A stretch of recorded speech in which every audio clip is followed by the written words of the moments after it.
Bonjour et bienvenue pour cette nouvelle émission de Rabbin dans la Cité, avec au programme un spécial « Mon conjoint fait tchouva, que faire ?»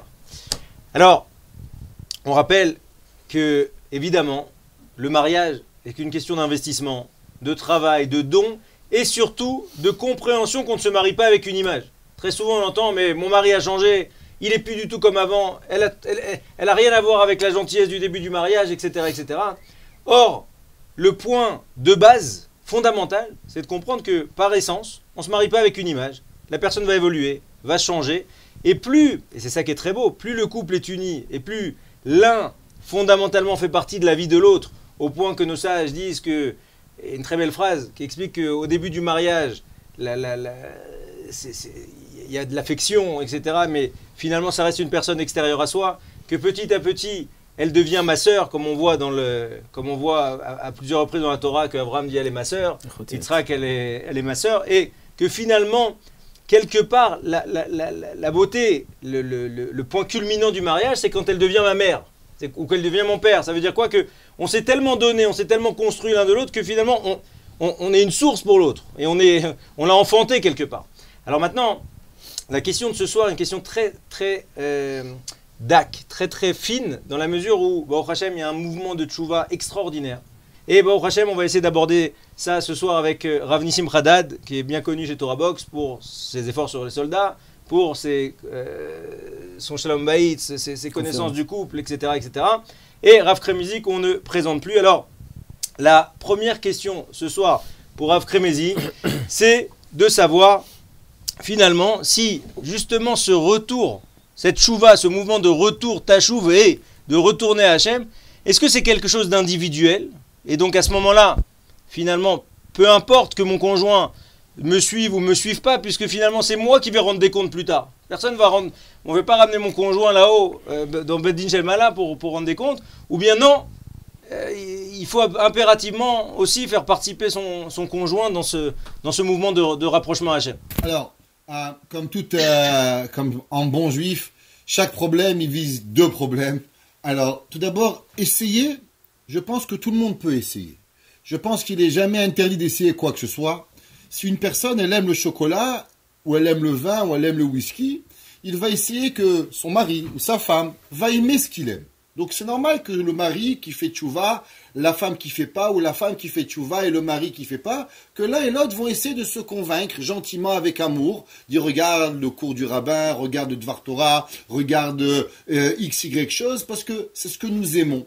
Et quand nous aimons, nous voulons le partager avec quelqu'un, et c'est tout à fait la preuve que ce que nous le faisons par amour. Donc il n'y a aucun problème d'essayer d'en parler, d'en discuter avec son conjoint. La deuxième problématique, elle est quoi faire quand le mari ou la femme a une résistance et elle restreint à vouloir avancer dans la teshuva. Sur ça, je voudrais rapporter un psak de Rav Moshe Soloveitchik de Zurich, qui était l'ami intime de Rav Steinman. Et Rav Steinman disait que c'était le gadol ador et il nous a quittés très jeunes, mais il a donné un psak très intéressant. Cette question, elle est venue le voir. Qu'est-ce qui se passe quand un mari ou une femme font Shabbat et l'autre ne veut pas faire Shabbat? Qu'est-ce que le mari et la femme doivent dire? La réponse est rien.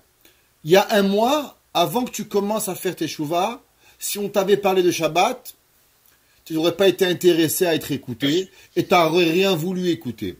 La réponse qu'il a donnée, c'est que si tu aimes Shabbat, fais Shabbat. Fais montrer comment le Shabbat, il est beau. Et en aucun cas, la religion doit être une source de discussion ou de machloket entre l'homme et la femme. À un égard, tant et aussi longtemps que l'autre te respecte aussi dans ton choix. Ça veut dire si par exemple, toi tu manges kasher, ta femme ne mange pas kasher ou ton mari, il faut attention que la deuxième conjoint ne rentre pas du non kasher à la maison et ne t'amène pas à faire des avérotes. Dans un cas particulier où j'ai été mêlé dans deux cas, le Rav Soloveitchik a donné deux halachot à faire attention. Que la femme doit aller au mikvé, ou même si elle ne va pas, qu'elle fait attention de dire à son mari qu'elle ne va pas au mikvé, et qu'elle n'amène pas ou qu'il n'amène pas du manger non kasher à l'issue du mari.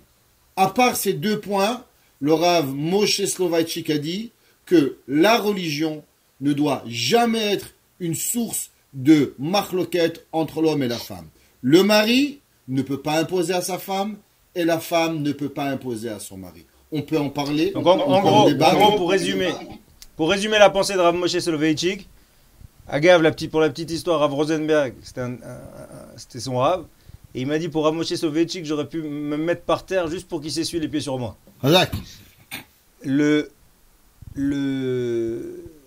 Donc en fait, ce qu'il dit, c'est que fondamentalement, Nida et Kashrut, d'accord, c'est les deux facteurs clés. Rav Haddad, qu'est-ce que vous en pensez? Même Nida, il a dit que c'est pas imposé. Ouais, c'est ça. Mais au moins le dire, prévenir l'autre. C'est que la femme, si elle va pas au mikvé, elle doit dire au mari, j'y vais pas. Elle peut pas dire que j'y vais quand elle n'y va pas. Et même dans Kashrut, s'il y a quelque chose de pas caché, il faut qu'elle soit honnête. Et le mari doit voir. Ça veut dire qu'on ne parle pas d'un messite, quelqu'un qui va faire quelque chose pour faire tomber l'autre. Ça veut dire qu'il doit avoir une communication ouverte et que s'assurer que les deux peuvent coexister. Mais en aucun cas, et à plusieurs reprises il a donné cette halakha, on ne divorce pas pour la religion. On divorce pour différents problèmes. Ni le mari, ni la femme qui s'aiment vont divorcer pour le bon Dieu. Le bon Dieu ne te demande pas de divorcer pour lui. Il te demande d'aimer ta femme et de respecter. Si on s'aime, alors on trouvera des solutions. Après, il est en train de bouillir, là, il faut le laisser parler. C'est Pico Arnefesh. Non, écoutez, je pense d'abord pour essayer d'un peu de revenir un peu à la question, quand on vient pour déterminer qu'une personne elle va être jugée devant Hachem, etc., et que ça n'a rien à voir avec les autres, c'est pas vraiment vrai, parce qu'on a une mitzvah de tochacha. Et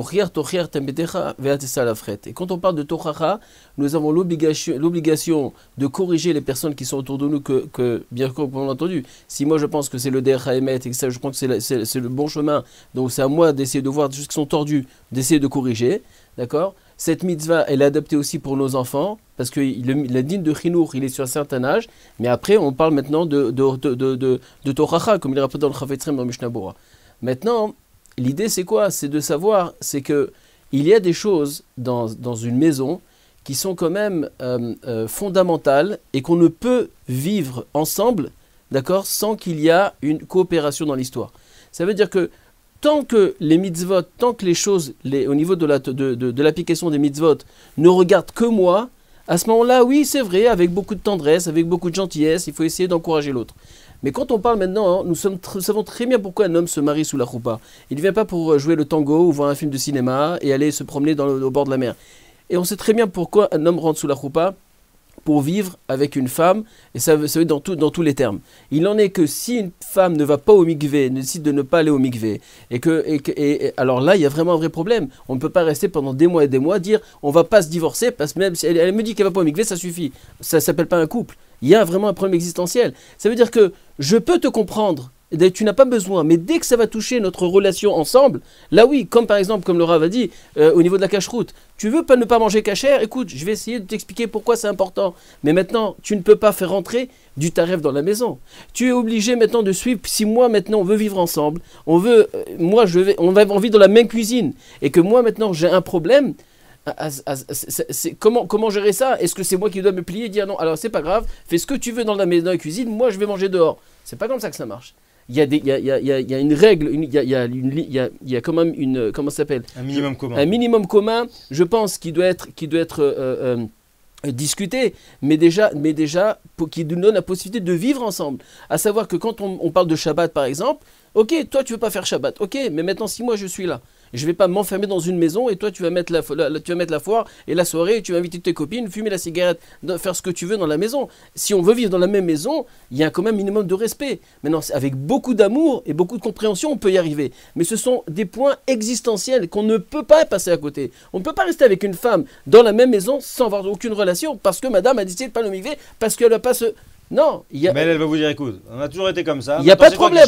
Il n'y a pas de problème. La tête. Oui, mais je veux pas te changer. Mais essaie de comprendre maintenant la situation où je me trouve. Moi, ce que je propose souvent à tous les couples qui sont dans cette histoire-là, c'est que même si toi tu n'as pas envie de changer, il n'y a pas de problème. Mais essaie de comprendre la situation et la sensibilité de ton conjoint. De comprendre ce qui se passe avec lui. Pourquoi il a changé comme ça? Pourquoi il en est arrivé là? Ça veut dire que une fois, je me rappelle même, le même problème avec une femme qui avait fait une vraie teshuva, et le mari n'était pas dans le coup, il ne veut pas avancer du tout.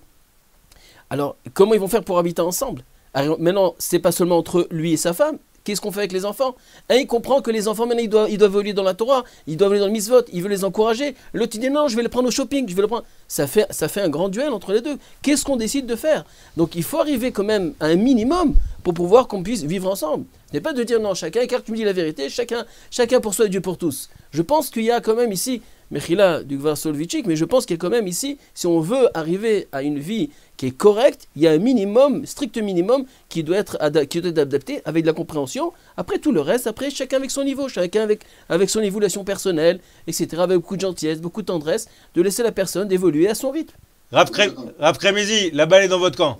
Malgré le fait que je suis peut-être d'accord avec le Rav, mais je suis en totalement désaccord. Et je vais expliquer.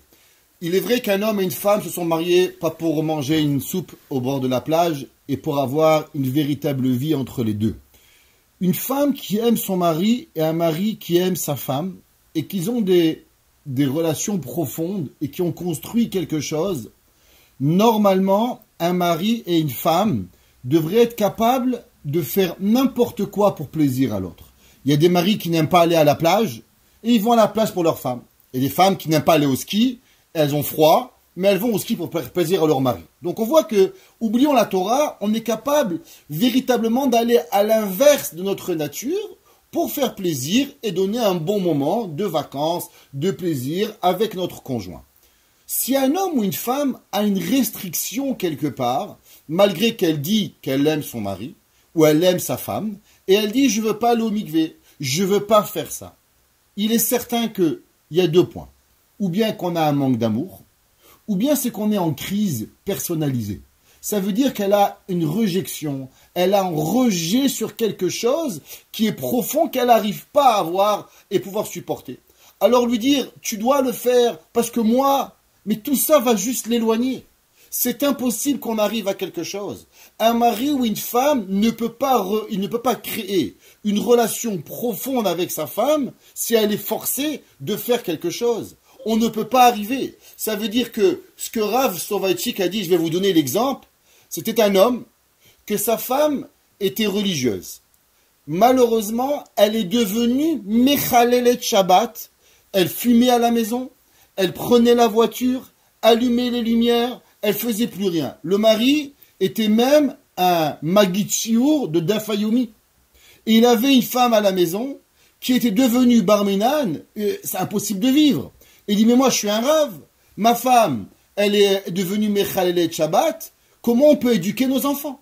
C'est impossible que d'un côté on voit le papa le matin à 8h aller au Dafayomi, et de l'autre côté la maman qui arrive à 5h pendant Shabbat avec la cigarette et le téléphone cellulaire. La réponse du Rav a été exactement pareille. On ne divorce pas pour la religion. Ça veut dire que chacun de nous, on passe des moments difficiles. Et normalement, en tant que couple, on doit savoir mettre le bon Dieu de côté et avoir une relation homme-femme.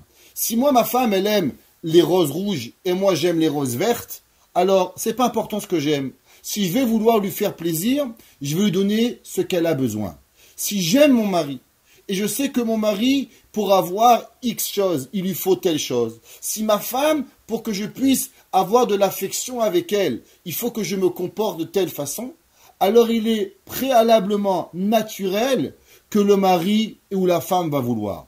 Mais si nous avons un conflit, c'est qu'il y a beaucoup plus grave entre le mari et la femme, et c'est ça qu'il faut gérer, où il y a une maladie. Une maladie psychiatrique peut-être, psychologique, affective, un traumatisme. Et c'est sur ça qu'il va falloir baser, et non sur la Torah.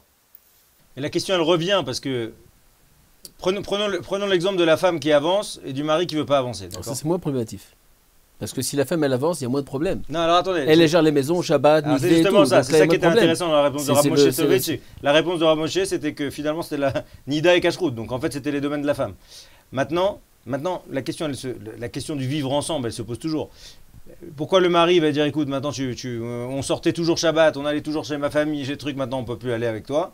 Et inversement, pourquoi finalement, lui va sacrifier, par exemple, son couscous du vendredi soir à 25 km, d'accord, et et elle est dans son sens ou pas l'inverse. Alors est-ce qu'ils vont faire un Shabbat sur deux? Un Shabbat ils vont en voiture, un Shabbat ils vont en voiture. Je pense que si on a de l'amour, il faut apprendre à respecter qu'on est différent. Un homme et une femme sont à la base différents. Les hommes n'aiment pas ce que les femmes aiment et les femmes n'aiment pas ce que les hommes ils aiment. Ce sont des réalités. Seulement, quand on veut contrôler le monde, alors on veut que tout le monde soit comme nous. Il y a beaucoup d'hommes qui veulent dire que eux, personnellement, ils n'aiment pas ce genre de vacances, ils n'aiment pas ce genre de meubles, ils n'aiment pas ce genre de maison. Mais leur femme, qui a certains besoins, ils vont le faire pour elle. Ça veut dire qu'on doit pouvoir s'expliquer et comprendre et dire, je suis pas d'accord avec ton mode de vie, mais je te respecte dans ton mode de vie, et que moi je fais pas Shabbat, mais tu veux faire Shabbat, alors si le mari veut obliger sa femme à faire et être Mechalel Shabbat, on a un problème qui est beaucoup plus grand, qui est un problème d'autorité, le mari sur la femme. C'est pas un problème de Shabbat, c'est un problème que c'est un homme qui veut obliger à faire le monde ce que lui veut. Alors c'est pas un problème de Shabbat, c'est un problème de midot que monsieur ne comprend pas qu'il y a quelqu'un d'autre qui pense différemment que lui. Attendez 2 secondes, parce que moi d'où je suis, je vois sous la table les pieds de Rav Hadad. Il faut le laisser parler un peu là. Non, mais je pense encore une fois, Rav Kremizi, je pense qu'il y a quand même une responsabilité vis-à-vis du couple. Ça veut dire que même si maintenant, dans ce cas où il y a qu'un qui est, comme maintenant ici on parle de la personne qui veut aller faire Shabbat, etc., qui c'est qui doit vraiment céder le premier dans cette histoire-là? Qui c'est qui doit essayer de faire l'effort plus que l'autre? Parce que même si on s'aime, moi j'ai vu plusieurs couples qui s'aimaient très bien, tout allait bien, un il a évolué, moi je suis avec un couple de 73 ans et 70 ans qui parle de divorce, alors qu'il y en a un, il a toujours été dans la Torah, elle l'a pas suivi pendant des années, là ils se retrouvent, ils se disent mais on n'a plus rien à faire ensemble, alors qu'ils ont marié tous les enfants, ils sont déjà grands-pères, presque arrière-grands-pères, et ça pose des grands problèmes. Donc ça veut dire que qui c'est qui doit céder, qui va baisser la tête. Alors c'est clair que c'est vrai que je pense que le fond du problème, c'est un problème de Shlom Bayit qui est déjà à la base problématique. Parce que si BMet, il y avait de la il y avait vraiment... C'est exactement ce qu'il a dit Rav Kremizi.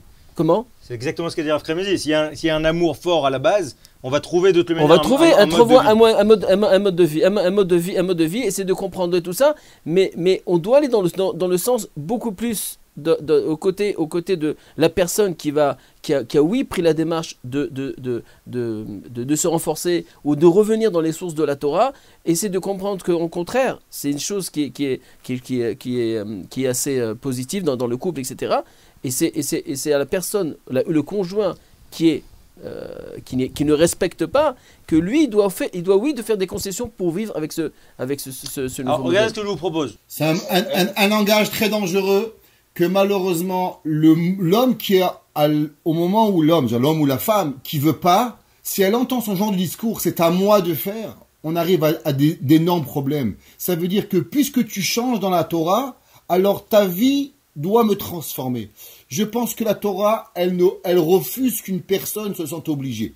La Torah aujourd'hui, la Gemara dit que Rabbi Akiba dit qu'il n'existe plus une personne qui peut faire une tochacha. La Gemara dit Alvaï qu'il y a aujourd'hui une personne qui peut faire. Rabbi Nachman le dit, le Mahara le dit qu'aujourd'hui il n'existe plus de monde au tochacha. La seule façon qu'on pourrait arriver à changer, c'est avoir un ava et un amour pour la personne. Comme les enfants, malheureusement, qui quittent le chemin de la Torah. Est-ce que vous pensez, vous, qu'il existe un seul enfant qui a décidé de plus suivre le chemin de la Torah, qui écoute une tochacha? Mais, chas shalom, ils n'écoutent rien du tout.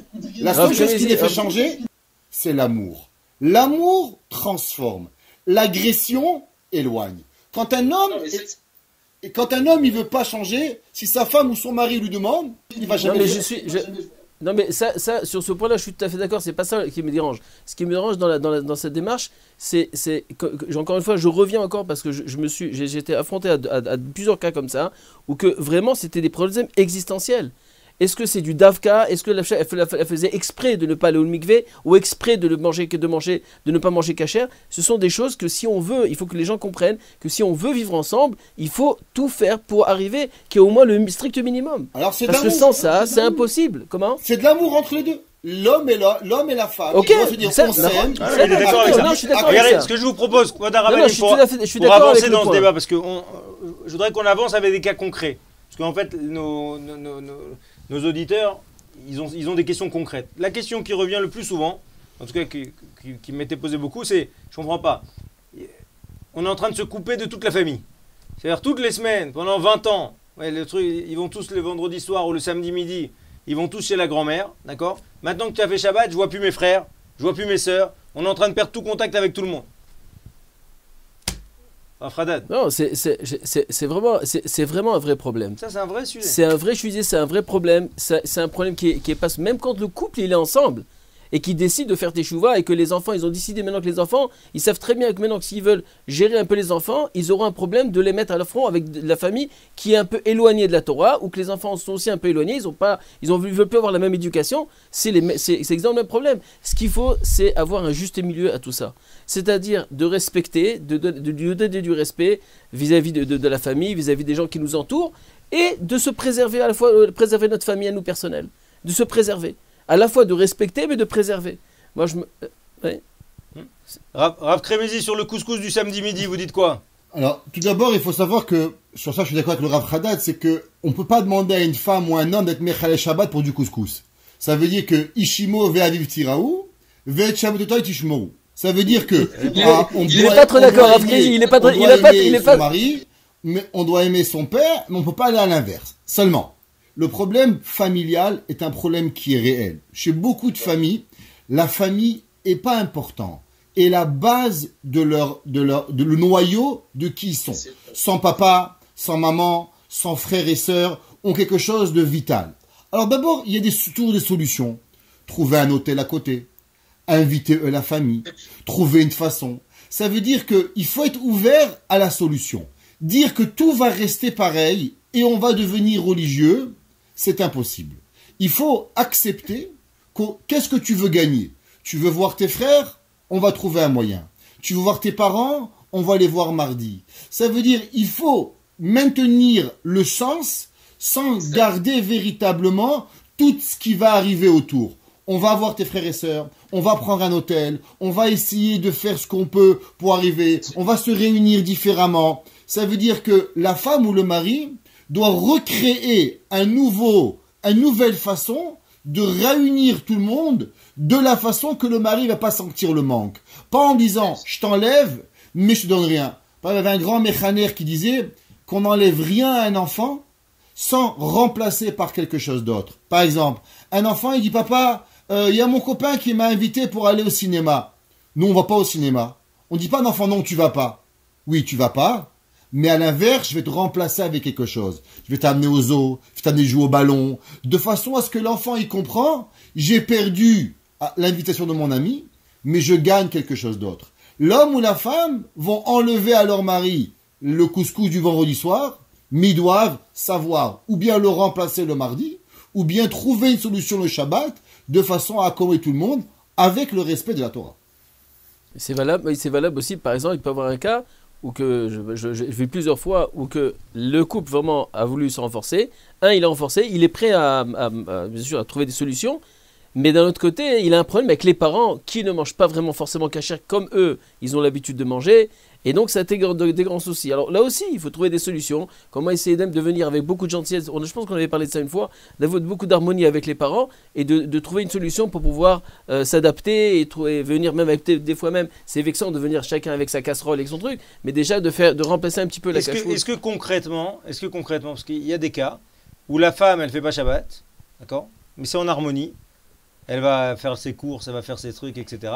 Par contre, elle se démène pour faire un bon repas, pour faire quand même sentir à son mari le Shabbat. Lui, il lui fait pas finalement de réprimande, parce que elle, il sent qu'elle a fait des efforts de son côté, d'accord, en se fatiguant sur le repas, en se fatiguant sur le truc. Mais par contre, elle n'est pas prête à annuler ça, et inversement, lui, il n'est pas prêt à annuler son foot le samedi après-midi avec ses copains. Mais bon, malgré tout, il vient à table, il fait, etc., etc. Un espèce de... Rav Kremezi, ce genre de modèle, ça fonctionne? Je vais vous dire, tout fonctionne. Seulement à la fin, il faut savoir que le mari et la femme, ils vont se retrouver à une difficulté. Est-ce que être avec mes enfants, être avec ma femme, c'est plus important que le tennis, le shopping ou le football ou pas? Ça veut dire, c'est vrai, il y a des mamans, et j'en connais, que tous les vendredis, elles préparent à leur mari le Shabbat, la dafina, elles vont leur mettre la plaque électrique, elles vont s'assurer que leur mari va pouvoir faire le Shabbat Kedad Vekadin, avec la viande Bet Yosef, avec tout ce qui est possible. Mais la maman, elle n'est pas chomeret Shabbat. Seulement, au bout d'un moment, elle va faire des plans pour partir Shabbat, mais elle va laisser son mari à table tout seul. Alors au bout d'un moment, je pense qu'il faut aussi, c'est qu'une personne, elle réfléchisse avec qui j'ai envie de passer du temps. Est-ce que mon ami, elle est plus important que mon mari? Est-ce que avoir une séouda, un repas connecté véritablement avec ma famille, c'est ça qui m'intéresse ou c'est le monde extérieur qui m'intéresse? Et très souvent, cette réflexion, c'est elle qui apporte que le couple se demande, est-ce que véritablement maintenant, ils sont toujours en communication, à cause qu'avant on avait des jeux, on avait des sorties, on avait du shopping, on avait plein d'activités avec lesquelles on pensait qu'on connectait, et qu'aujourd'hui, que je deviens religieux et toi tu l'es plus, alors on arrive à une différente notion de ce qui s'appelle le couple, et là commence véritablement la question, est-ce que nous sommes faits l'un pour l'autre? Mais la question, c'est pas la religion, c'est que la religion, elle a apporté une réflexion, est-ce que nous avons la même vision du couple, oui ou non? Donc maintenant, on a un problème, pas de religion, mais on a un problème d'harmonie du couple. Ouais. Il y a une question qui revient souvent, on va poser à Rav Hadad, c'est... Là, je voudrais peut-être rajouter encore quelque chose, je peux, sur ce qu'il vient 30 de dire. secondes. 30 secondes. Je pense que la démarche, je pense qu'elle doit être dans ce domaine-là, quand une personne, elle sent, ça c'est un petit conseil pour quelqu'un qui a une petite révélation, qui commence un petit peu, et qui sent qu'il y a un petit changement qui se passe dans sa façon de penser, de voir les choses, il a écouté un cours, etc., c'est de faire partager son conjoint à cette évolution personnelle, déjà dès le départ. Parce que le fait de partager, alors tu pars pas tout seul, tu l'accompagnes, tu te sens accompagné dans l'histoire et tu exprimes un petit peu tout ce que ton évolution personnelle. Tu as entendu un cours, l'idée que tu as entendue, tu as été épanoui par quelque chose, une dictée que tu as écouté quelque part, etc.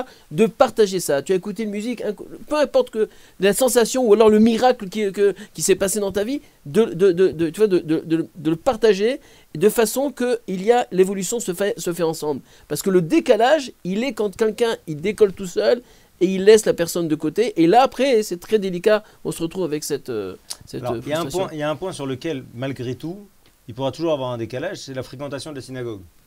Par définition, si... Prenons un couple qui était très collé.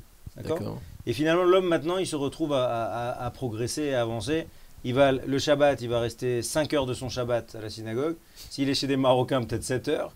Etc., etc. Donc finalement, très souvent, moi j'ai eu la question de femmes qui disent, mais, depuis qu'il est devenu religieux, on ne se voit plus. Il va à des cours tous les soirs, il va à des trucs, finalement, j'existe plus.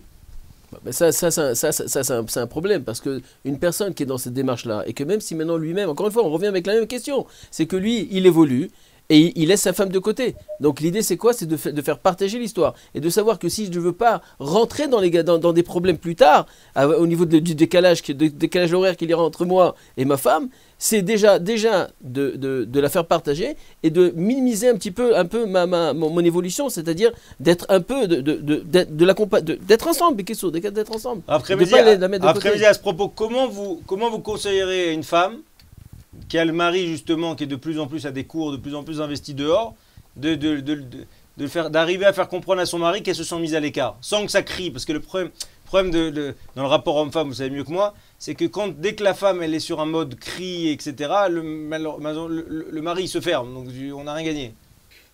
D'abord, ce que je veux dire, c'est que la question est tellement bonne que c'est pas toujours quand on fait tchouva.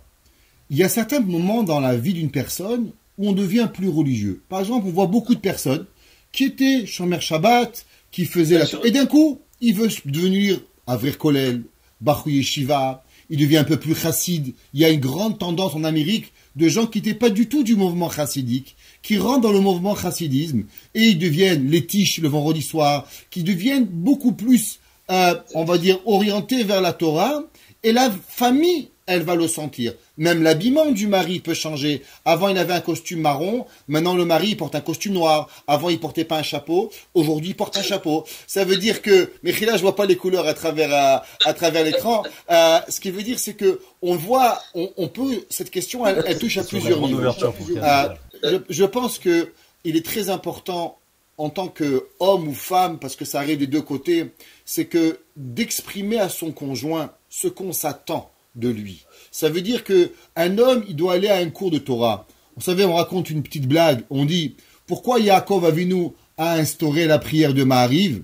On dit parce qu'il avait 12 enfants à mettre au lit. Alors il a dit Ma'ariv, Ma'ariv, Ma'ariv, Ma'ariv. Ça veut dire que il faut pas que la Torah, elle soit là pour s'échapper de nos responsabilités. Ça veut dire tu veux étudier, alors va te lever plus tôt le matin à Shacharit, va à 7 heures, finis de prier à 9 heures, va étudier de 9 heures à 11 heures, reviens à table à 11h30, tu vas aller étudier, fais pas la sieste pendant 4 heures Shabbat après-midi, reste avec ta femme, et 1 heure avant Mincha que tu as donné 2 heures à ta femme de temps de qualité, il te restera 1 heure pour aller, Motzei Shabbat, donne du temps à ta famille, et tu iras étudier dimanche soir. Ça veut dire que l'homme, il doit être balancé dans ce qu'il fait. On avait déjà fait une émission qu'à chaque fois que nous parlons de Baal Teshuvah, la plus grande difficulté, c'est de rester, avoir un équilibre.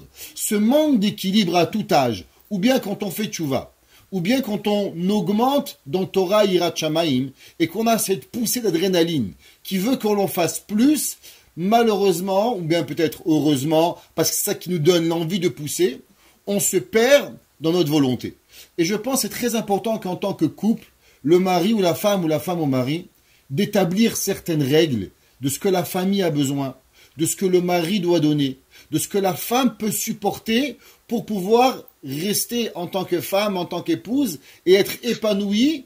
Pareil pour le mari. Et l'homme, il doit connaître ses critères et il doit évaluer dedans pour pouvoir donner et faire le maximum sans enlever à l'un ou à l'autre ce que lui est dû en tant que mitzvah de mari ou de femme et qui est une mitzvah d'oraita.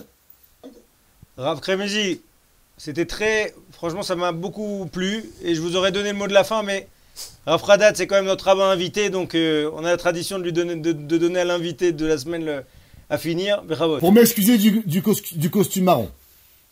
Non, pas du tout. Pour Kérat Sefer, la vérité, on est dans de la grande ouverture là. Non, je pense, ce que je propose justement à toutes les personnes qui ont cette démarche-là, que ce soit l'homme ou la femme, si on veut vraiment que la personne nous comprenne, c'est qu'on montre à la fois jusqu'à combien que le fait que je me suis renforcé dans le Torah, je suis devenu un meilleur mari. Je suis devenu un meilleur papa. Pas je prends cette démarche de Teshuvah comme m'enfuir et me cacher et m'enfuir de mon couple et de mes responsabilités. Comme une fois, il y a une femme qui est venue une fois qui a commencé à me dire comme quoi qu'elle était une grande sédéquette et qu'elle était dans la Torah, elle faisait tous les shiurim, elle faisait Frashatrala, elle allait dans Mincha, elle faisait Shacharit, Mincha, elle lisait tous les Teilim et tout ça, et elle ne comprenait pas pourquoi son mari n'était pas concerné dans toute l'histoire de tout ça, et que toujours il s'évadait avec ses copains. Je lui dis, madame, écoutez, avec tout le mérite avec tout ce que vous faites, sachez que je ne sais pas si vous allez mériter un Gan Eden avec tout ça. Pourquoi? Parce que Hachem vous a dispensé de toutes ces mitzvot pour vous occuper de votre mari et de vos enfants. Maintenant, si vous avez plus de temps, inématov ou manaïm, faites les tfilotes, faites tout ce que vous voulez. L'idée, c'est quoi? C'est que même si on a cette démarche de personnel, d'évoluer dans la Torah ou d'améliorer, de me renforcer, alors de savoir que on est marié, on a des enfants, on a une famille et on doit montrer l'exemple jusqu'à combien voilà le fait que je me suis renforcé, le fait que maintenant, alors au contraire maintenant je vais devenir beaucoup meilleur, avec beaucoup plus d'attention, beaucoup de compréhension et là avec beaucoup d'amour, alors les enfants au contraire, ils voient l'exemple, ils disent oh voilà Rez et Kadesh, c'est comme ça que je veux devenir et c'est comme ça que à qui je veux ressembler. Merci beaucoup, Kvoda Rabbanim. J'espère qu'on a apporter des éléments de réponse à nos spectateurs. À très bientôt pour un prochain rabbin dans la cité. Kol Tov à tous.